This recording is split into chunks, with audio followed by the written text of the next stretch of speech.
Hello. This is going to be a review of Monument 14 by Emmy Laybourne. Sorry, Emmy Laybourne. Can't say names recently. I finished this book literally about an hour ago. Had time to think over it a little bit. And felt ready to give you my review of it. So, in this book, I have 14 kids who basically get trapped in a supermarket. What happens is they are the main kids. I've forgotten the main guy's name. How's that possible? Hang on. How is that? Oh my god! I've actually forgotten the main character's name.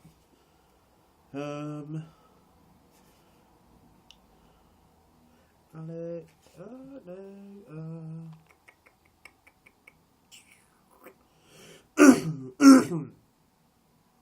Sorry if I'm coughing a lot.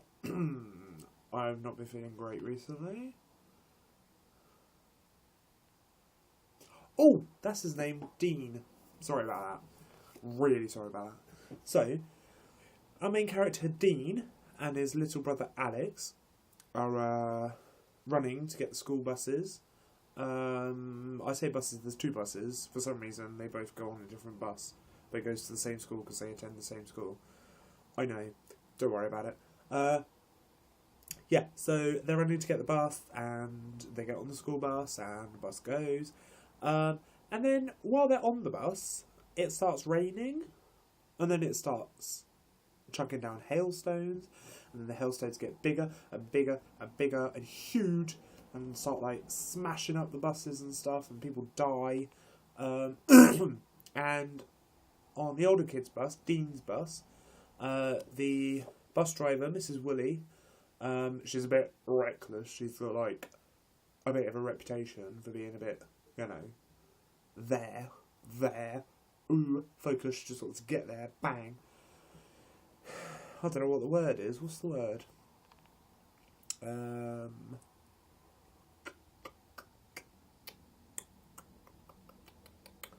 I don't even know what the word is.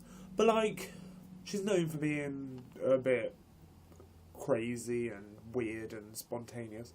So, anyway, what she does is to avoid this massive weather catastrophe, she turns off the road and the bus crashes straight into the supermarket called a Greenway.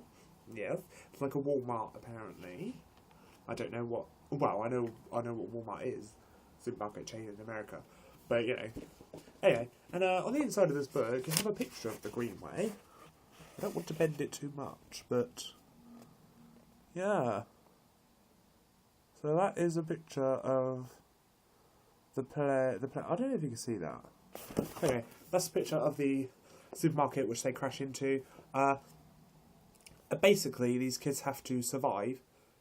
These 14 kids have to survive in this supermarket while the end of the world is going on outside, because their driver, Mrs. Woolley, after she crashes, she goes out to find help and leaves someone, one of the older children, in charge while she's going out to find help. And she doesn't return. Something's happened to her. Anyway, yeah, so that's what it is. Basically, their story. And while it's not action-packed, the way Emmy Laybourne describes what's happening in the supermarket, how they're fending for themselves and all that stuff, it's very endearing. Like, the way it's written is very endearing, and it's very, I don't know, it's very nice. They have a ceremony for the kids who died, and there's one kid called Astrid, I think, and she's like a bit reserved, introvert, after something happens, which I'm not going to show you about.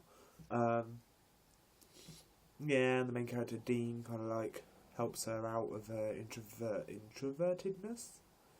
Is that even a word? Anyway, Yeah, so like the way things are described is very nice. The problems I have with this book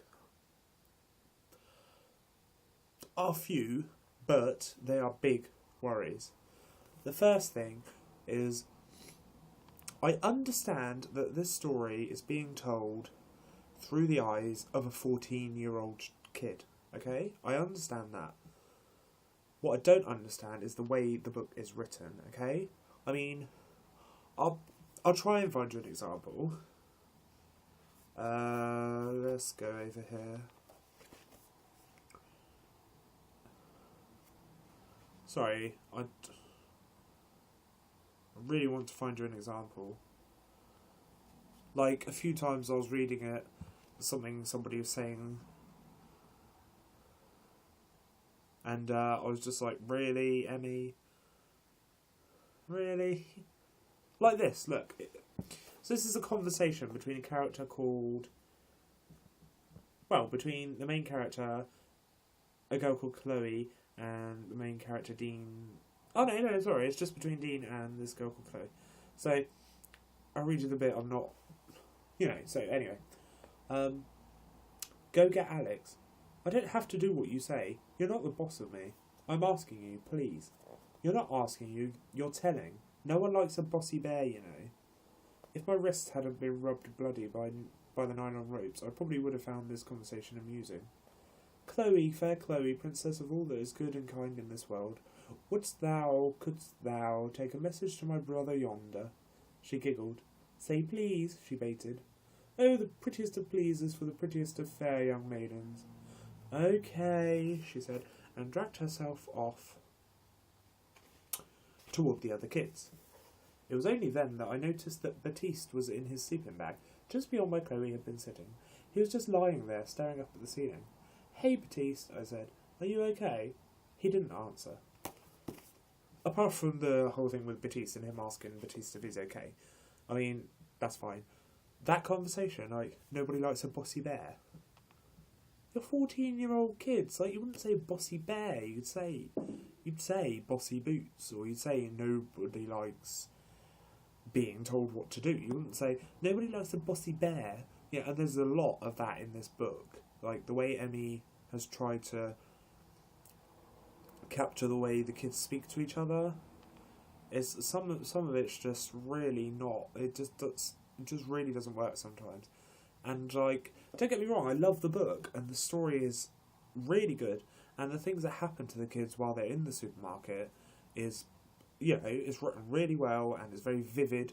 So I do like this book, but that is one of the big qualms I have with it. Is sometimes the way it's written, and the interaction between the characters. Some of the characters' personalities are just, just bland and not very interesting. Even with Astrid, who's a bit introvert, when she comes out of her shell later on in the book, about halfway through, you expect this character to flourish and, like, become somebody that you love. But I'm sorry, but it just didn't happen for me, I still didn't like her. And the reason I didn't like her was because I didn't have enough of her. Her personality just wasn't there for me.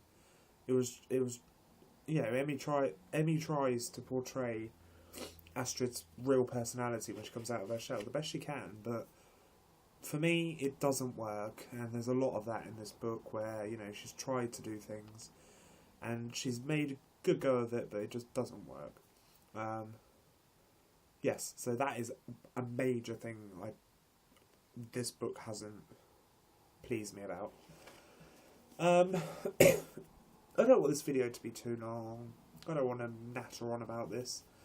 But also, another thing I will say is, if you're expecting this book to be dystopian, end of the world, action-packed, fast-paced, OMG, what's going to happen on the next page? Oh my days. I can't wait for the next chapter.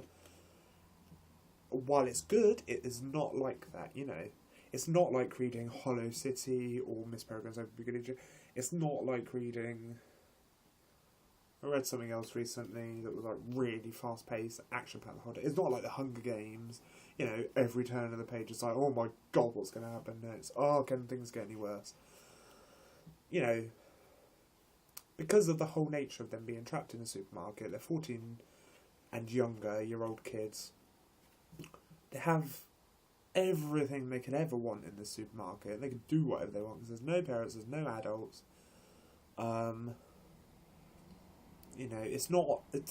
But that's mainly what I like about it, is that it's not so action packed. You know, like there'll be a chapter or 2 or 3 chapters where it's just speech and like how they're coping and stuff like this. And then, you know, there'll be one chapter which is all about something that happens, big major thing that happens, which can be a bit fast paced. Sometimes it's not. You know, there's a bit of violence sometimes and stuff like this. But overall, I do like this book, and I will be picking up the sequel, Sky on Fire, and then the third and final book in the trilogy, Savage Drift, comes out June, July, something like that. So I'll be picking the others up and reading them. And I have heard that the second book is better and is more action-packed. So that'll be good. Oh, and also I wanted to mention, this is what I really like about this book. On the corners of the pages... Hang on, sorry. On the corners of the pages, you can, like, keep up with the days that you're on, because it's all set out in days, so, you know, you have day 1 there, still day 1, day 2, and then you can go to day 10, and it goes like that all the way through the book, day 11, 12, yeah, so that's something I really like about it, because it's easy to keep up with, you know, you'll be like really, yeah, okay, but basically, you have to know sometimes where you are with the book, so it's nice to have the days in the bottom of the page. Anyway, enough of me yabbering on. So this is my review for Monument 14 by Emmy Laybourne. I would give this book 3 out of 5 stars. 3 out of 5 stars. So while I didn't love it, I liked it. And I will be picking up the sequel, Sky on Fire. So I'm looking forward to that. So that is Monument 14 by Emmy Laybourne. Let me know if you have read this book, what you thought about it, if you agree with me, if you don't agree with me. I'm not bothered, let me know in the comments.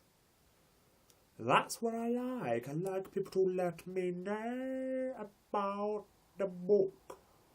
Yes. So thank you for watching. I'm going to go now and record another video. I'm recording kind of like 3 videos in a row here, so bear with me. Yeah, just bear with me. If I'm wearing the same t-shirt, I'm sorry. Look at the t-shirt, I love it.